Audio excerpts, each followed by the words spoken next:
Hello, this is Dr. Grande. Today's question is, can I analyze the case of Anni Dewani? Just a reminder, I'm not diagnosing anybody in this video, only speculating about what could be happening in a situation like this. If you enjoyed this video, please like it, subscribe to my channel, and consider supporting me on Patreon. I will put the link to Patreon in the description for this video. First, I'll look at the background of this case. I'll move to the timeline of the crime, then offer my analysis. Anni Dewani was born in Sweden on March 12, 1982. Her parents were of Indian descent. At one time, they lived in Uganda. They had sought asylum in Sweden in the early 1970s after fleeing Uganda. The president of that country expelled all Asians who were living there. Anni eventually graduated from college with a degree in engineering and worked for the telecommunications company Ericsson. Anni decided it was time to find a romantic interest. She wanted her partner to be both wealthy and Indian, and thought that she would have a better chance of finding him in London. In May of 2009, she traveled to London and stayed with her cousin. She met a man named Anni Dewani. He was just what she was looking for. He was wealthy, Indian, and she found him to be attractive. They connected on other points as well. For instance, Anni's mother had lived in Uganda. They started a long-distance romantic relationship. In February of 2010, Anni moved to London. 2 months later, the couple became engaged. The couple did not always get along. They even broke up at one point before Anni moved to London, but eventually they decided to continue with their plan of getting married. On October 19, 2010, they married in Mumbai, India. It was an extravagant, elegant, and expensive wedding. It was their intent to have another ceremony in the United Kingdom in 2011. I guess all of their friends were not able to fly to India to be at their official wedding. They briefly returned to the UK before leaving for their honeymoon. On November 7, 2010, the couple flew to Cape Town, South Africa. They then flew to Kruger National Park, returning to Cape Town on November 12. Their taxi driver from the airport to the hotel was a man named Zola Tongo. Now moving to the timeline of the crime. On November 13, 2010, the couple hired Zola Tongo to be their unofficial tour guide. So he had driven them again from the airport to the hotel, and I guess Anni liked him, so he thought, okay, I'll have this guy work as my tour guide. Apparently, Tongo was okay with making money on the side, like with his official taxi job, but also after hours. Reportedly, Anni thought that using Tongo would be more affordable than using the hotel's car service. Tongo drove the couple to a number of places in his taxi, a Volkswagen minivan, including a restaurant. When the couple was finished eating, Tongo picked them up. For some reason, Tongo then drove them to a very dangerous part of town, an area so dangerous that many locals were afraid to go there in the day. They would not even think about traveling there at night. This area had averaged one murder every 2.5 days over the last several years. It was not immediately clear why Tongo drove them to that area. There were different stories as to who requested venturing there. At one point on their journey, 2 armed men carjacked the Volkswagen. One carjacker climbed into the driver's seat, and another right next to Anni and Anni.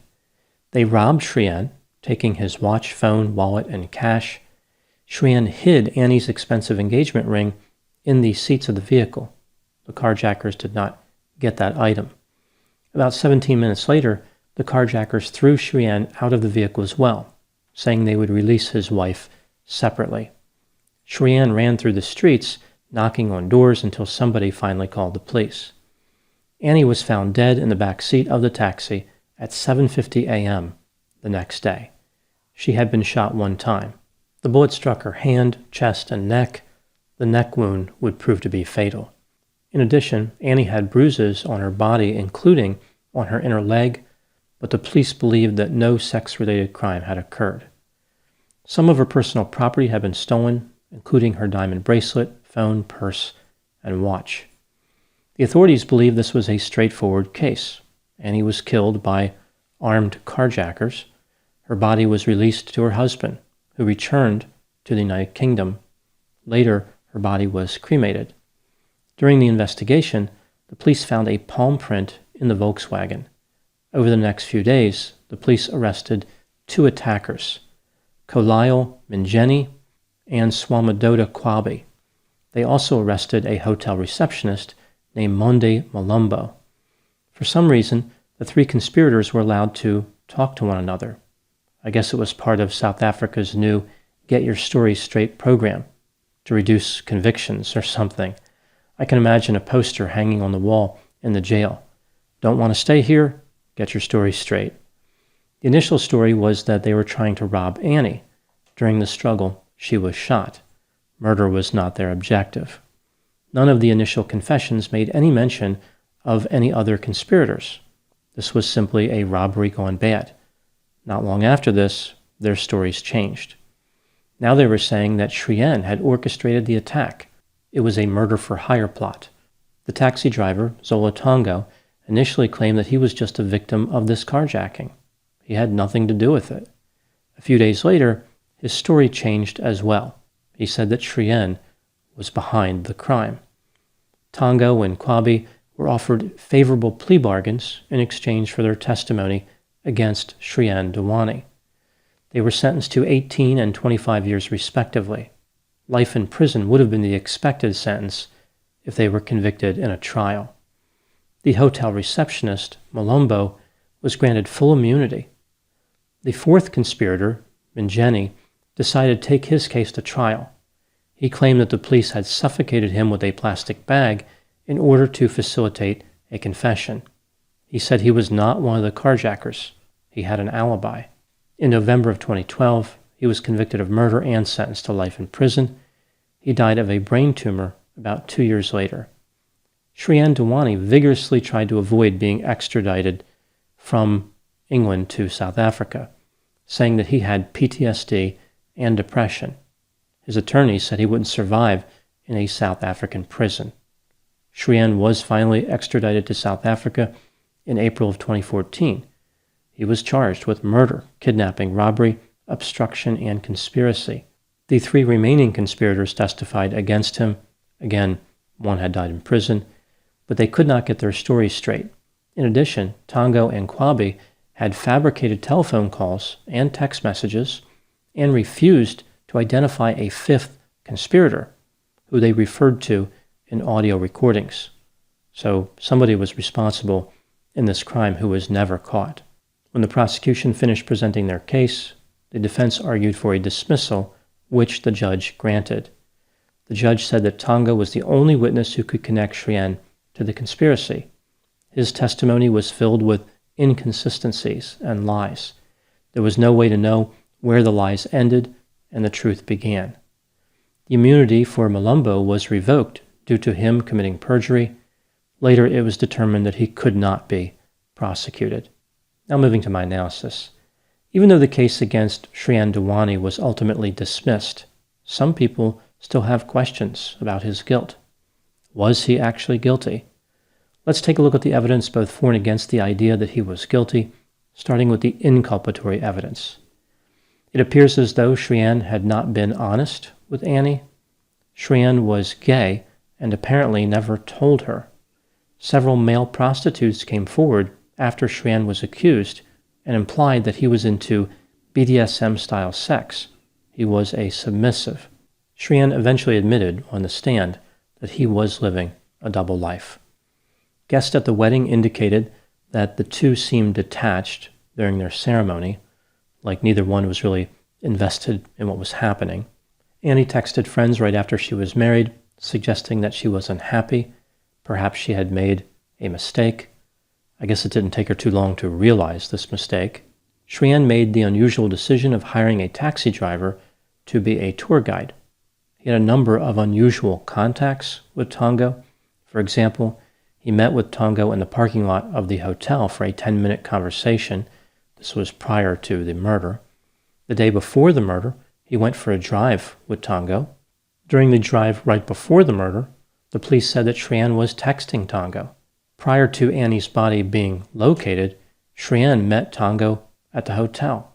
Shrien was captured on video surveillance looking around, as if he was trying to locate the cameras.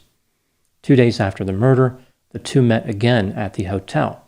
Shrien was recorded with a white package or envelope in his possession. Tonga was seen leaving with that same item. Shrien did not appear to be honest with the police initially. He changed his story about whose idea it was to go into the dangerous area of town. He initially lied about hiding the engagement ring, and he had different stories about how he escaped from the vehicle. Shrien left South Africa just 3 days after the murder. Reportedly, he was detached during Annie's funeral, like he didn't want to have anything to do with it. Some of the elements of the crime don't make sense. For example, why would the carjackers let Shrien go, only to later kill Annie? How did the carjackers know that the couple was carrying expensive items? It seems clear that the taxi driver was in on it, and Shrien is the one who selected the taxi driver. Now moving to the exculpatory factors. It doesn't make sense that Shrien would enter into a murder-for-hire plot with a taxi driver he had only just met. The taxi driver claimed that Shrien was going to pay him about £1,400. This is less than he made in a month. Why would the taxi driver be willing to commit first-degree murder for someone he just met for such a small amount of money? If Shrien was in on the crime, why did he hide the engagement ring? He could have simply told Annie not to bring the ring. The bullet that killed Annie was fired at an unusual angle, almost like whoever shot her had been in a physical struggle with her. The carjackers may have been attempting to perpetrate an assault of a sexual nature when they shot her, which explains why they kicked Shrien out of the vehicle. Even though the police accused Shrien of sending text messages to Tongo during the drive, they could not produce any records to support this claim. The known conspirators only implicated Shrien as the mastermind after failing to mention him during their initial confessions. The government of South Africa had a strong motive to accuse Shrien. They had concerns that the homicide would hurt tourism. They wanted to change the narrative from violent carjackers kill innocent tourists to cheating husband arranges for his wife to be murdered by manipulating innocent locals into a conspiracy. When considering all the evidence, do I think that Shrien was guilty? No, I don't think he was guilty beyond a reasonable doubt, and I don't think he was guilty in reality. Zola Tonga was the only person who could tie him to the crime, and he lied several times and had inconsistent stories. What do I think happened in this case? This is just a theory, my opinion. When Annie started looking for a romantic partner, she really wanted somebody like her. She wanted a man who would be acceptable to her family. When she found Shrien, there were clear signs that he was not a suitable companion, but because he was exactly what she wanted in so many other ways, she tried to make it work. By the time they arrived in South Africa for their honeymoon, she was already thinking about divorce. Shrien was also preoccupied with other thoughts. Reportedly, he was on gay dating websites immediately after Annie was killed. They both probably knew this wasn't going to work out. The couple was not paying attention to safety concerns. Again, they were highly distracted. They were both wearing a number of expensive items of jewelry. They were not being cautious about who saw that. The taxi driver took one look at the couple and figured they would be easy to rob. He contacted the hotel receptionist, who in turn located the carjackers. They executed the robbery without any intent to kill, but during the robbery, and potentially during an attempted sexual assault of Annie, they shot and killed her. The government of South Africa did not like the optics of this case, so they pressured the conspirators into implicating Shrien. In the end, the same poor organizational skills that haunted the crime haunted their testimony. It became clear Shrien was not involved. One of the themes that emerges in this case is how Anni Dewani was betrayed by everybody. Her new husband was not being honest with her. Her taxi driver arranged to have her robbed and maybe to have her killed. The hotel receptionist assisted in this endeavor, and of course the carjackers murdered her.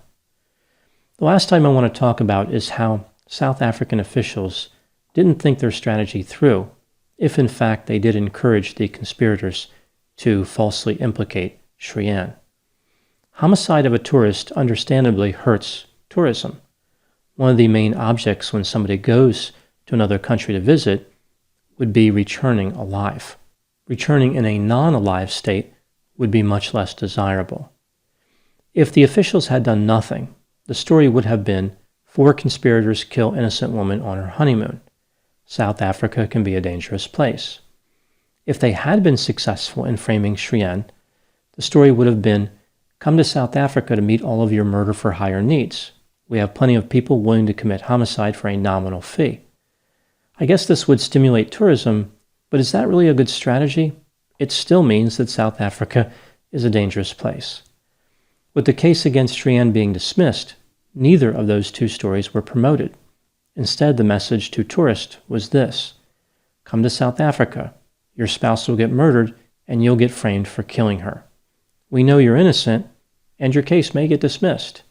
Oh, by the way, our prisons are not survivable to outsiders. It never occurred to South African officials that the narrative they painted was even worse than if they just decided not to interfere at all.